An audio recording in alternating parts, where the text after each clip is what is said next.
have one phrase to describe this video that I'm about to show you. Oh my gosh. Pierre Poilievre and Justin Trudeau go toe to toe, and the first clip is a debate over misogyny. I know that word gets thrown around a lot, and Trudeau tries to throw some mud at the wall about Pierre being misogynistic, and Pierre claps back with some pretty insane objective truths and facts according to the Conservative Party and likely according to most Canadians. Welcome back to the channel. Welcome back to the new video, everybody. Before we get into it, I want to encourage everyone to smash the like button and subscribe if you haven't yet already. Now, this is a bit of a blast from the past because they are on vacation from question period currently.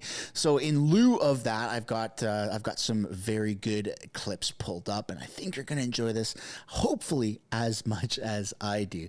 Here we go. But there is another important issue that is on Canadians' minds, particularly Canadians' women's minds as we meet here. If it were not for global news, we would not have learned that the Conservative leader has been purposefully using his videos to appeal to far-right misogynistic online movements. These are anti-women movements, and they have had devastating real-life consequences. Mr. Speaker, I call on the Conservative leader to stand in this House, take responsibility, and apologize. The Honourable Leader of the Opposition.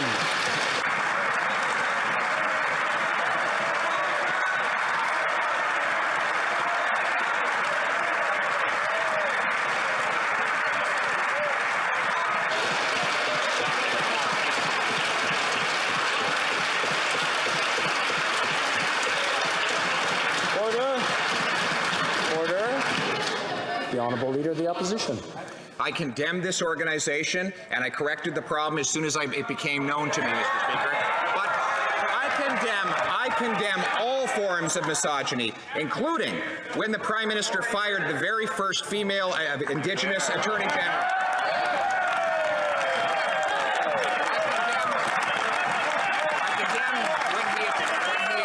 When he mistreated minority young women in his own caucus who had to leave politics, and I condemn him for when he dressed up in racist costumes so many times he forgot them all. We condemn it always, Mr. Speaker.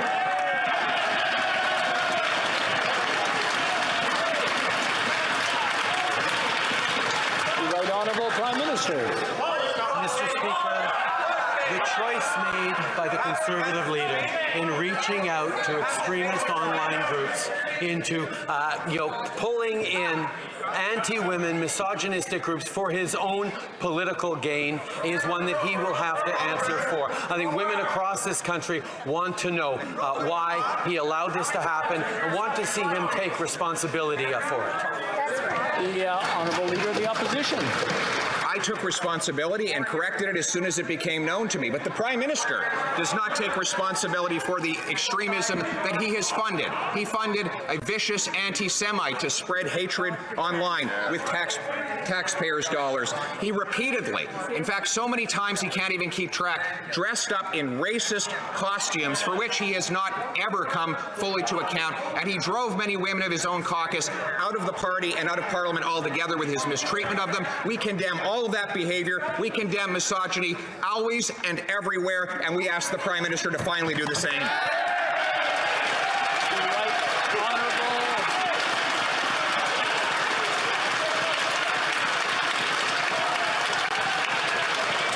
The Right Honourable Prime Minister. Mr. Speaker, we have all seen the effective campaign that the Leader of the Opposition ran to become leader, using online videos, using ways of reaching out through social media. We all marveled at his admiration of old wood. What we didn't see was that every time he put out these...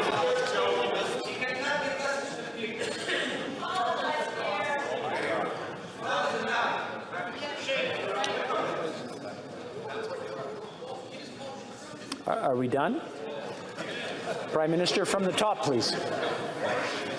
Mr. Speaker, a lot of ink was spilled and a lot of admiration for the effectiveness of the Leader of the Opposition's campaign to become leader, using social media, using clever videos. We all marveled at his admiration for old wood. But what we didn't see, Mr. Speaker, was his choice to include deliberate reaches out to far-right organizations, including hateful anti-women organizations, to try and advance his own political gains. He has played too close to the line with extremists for too long. Now he's got caught. Will he admit it? Will he apologize? Will he take responsibility?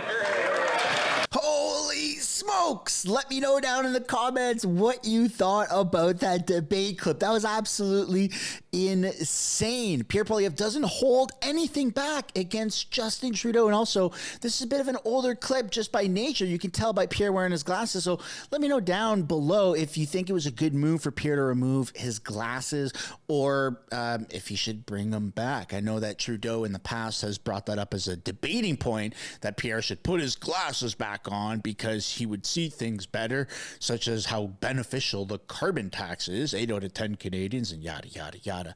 Anyways, we're going to move on to the next clip here. We have another great Justin Trudeau and Pierre Poilievre debate clip. And as the clip is shown, as it happens, as you're watching, please let me know down in the comments what your favorite part about this next one is. Here we go. The Honourable Leader of the Opposition. This panicking Prime Minister is not worth the cost or the division after 8 years. He'd recently announced that he would pause his carbon tax on heat for some people in some places where he's plummeting the polls and his caucus is revolting. He claims this is not regional, but his own rural affairs minister said that if people on the prairies want the same pause, they should elect more Liberals. Can he confirm whether he endorses these comments or whether he condemns them? The Right Honourable Prime Minister.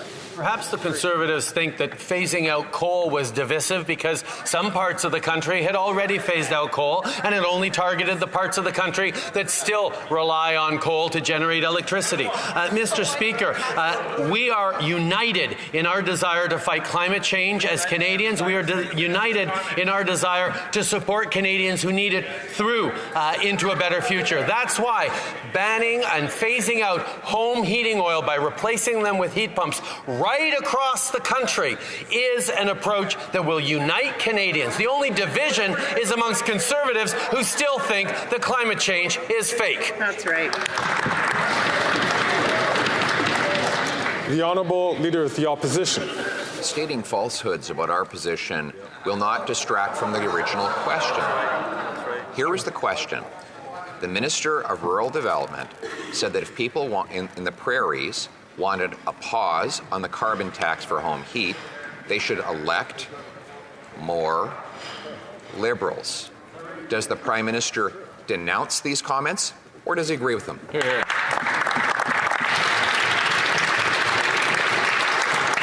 Right Honourable Prime Minister. Speaker, tens of thousands of people across the prairies are getting the chance to replace their home heating oil with with thermal pumps, with heat pumps, because we have put forward programs to help in that transition as we pause the price on pollution for people in the prairies who rely on home heating oil. Tens of thousands of them. We are there for people in the prairies who want to save thousands of dollars a year, who want to get heat pumps, who want to fight climate change. Why aren't the Conservatives there for those people?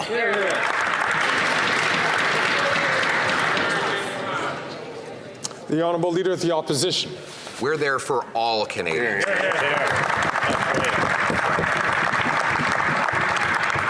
But this is really troubling. We thought that perhaps it was a gaffe when his Liberal Rural Affairs Minister said that the prairies would have to elect more Liberals if they wanted a pause. And if this really is just a fair policy that applies evenly across the country, then why would you have to elect more of any particular party in your region to benefit from it? So I'll just give him one last chance. If he can't answer it, we'll assume that he agrees with her. Does he agree with his rural affairs minister that if the prairies want to pause on the carbon tax pain, they have to elect more Liberals? Yes or no?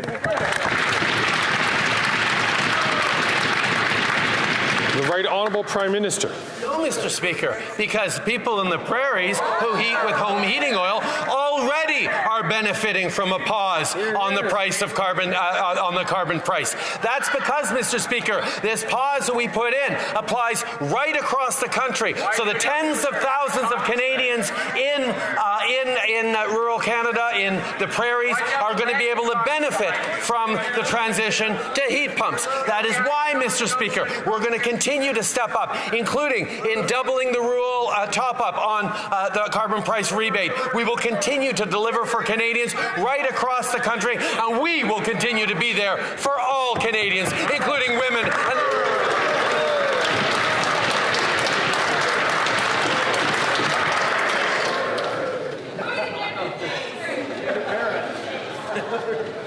The Honourable Leader of the Opposition. Mr. Speaker, the Prime Minister only divides to distract. That's all he ever does when he gets into trouble. He divides people along every possible battle line. He did that with the carbon tax carve-out for only some in a region where his support is plummeting and his caucus is revolting. And for 10 days, he refused to condemn the comments of his own Liberal minister who said this policy was applying based on how people voted. And now he signs on with the separatists to divide Canadians again. Will he, instead of dividing Canadians, reverse the policies that are driving them to the food bank? Hear, hear, hear. The Right Honourable Prime Minister. Mr. Speaker, we see the Conservatives' approach to partisan politics and to personal attacks. The reality is, when we stood with the 80 to 90% of Canadians who chose to get vaccinated, they called us divisive. When we chose to stand with women across this country who want to control their own bodies, they called us divisive. When we stand with the 2 LGBTQI+ kids who are being discriminated against in schools across this country, they call us divisive, Mr. Speaker. I ask Canadians, who are dividing Canadians more than Conservatives with their attacks, with their choices, with their politics?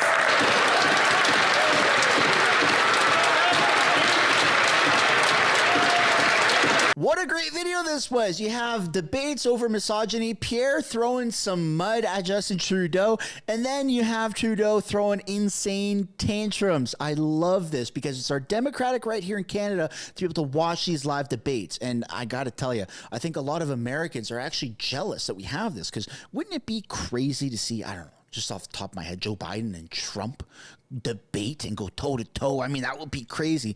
Unfortunately, it doesn't happen there in America, but it happens here in Canada. And I mean, I don't want to say it's just as good, but it's pretty good. That's where we're going to end today's video, folks. I'd love to know what you guys think down below in the comments. What was your favorite part? On your way out, I would kindly ask that you smash the like button and subscribe if you haven't yet already. And I hope you consider turning post notifications on so it can add a layer of insurance so you can actually be notified of upcoming videos, but more importantly, the live question period streams that happen. And yeah, I'll see you guys in the next one. Bye for now.